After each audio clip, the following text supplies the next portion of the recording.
mul'anni keen dhugooma. Ati abdiin kutin malee harka marattee teesse gaaf tokko seenaa himta bakka barbaaddu geesse. Warqiinuu gatii baasuuf ibidda keessa tura. Namni obsaan adeemus lilmoodhaan dhagaa ura. Ulfaataadha deemsi kee isa jedhu jettee dhageesse. Rakkoo kee tarreessitee imboo in bira teesse. Kaayyoof mul'ata kan kee dhoffadhu keessa kan kee. Oduu namaatti dhiisi qajeeli deemsa kan kee.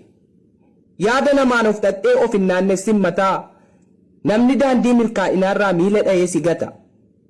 Waan sammuun kee amanee hojjechuudhaaf murteesse. Yaada nama biraarraa gonkan eeggatin teesse. Namatu osoo dhumati kanniisa taatee dammeessiteeyyuu damma. Waan gaariidha jabaadhuu siin hin jedhu namnamma. Wanta gaarii hojjettee jabaadhu galma geessaa jedhee humna siin ta'u jechootaan si hadheessa. Osoma siin jedhanuu eessa ga'uuf qophaasa. Ati duuba deebitee hin kadhatin wasaasa. Gatiin kaayyootti baafte galma ga'uun ifooma sittimu. Gaafuma deemuuf kaatu galma xiiqiif kaayyootti gatii guddaa kaffalta biran geessu laayyootti. Gufuun dha'ee si darba qoreessitti dirama.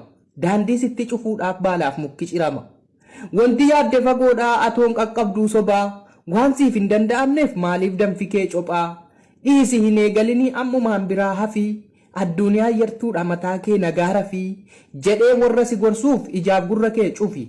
Oduu namaatti dhiisi imala kee itti fufi. Natakaaluudhaaf jettee harkan laatiin hubatti. Qormaanni yoo baay'ates hin deebi'in duubatti.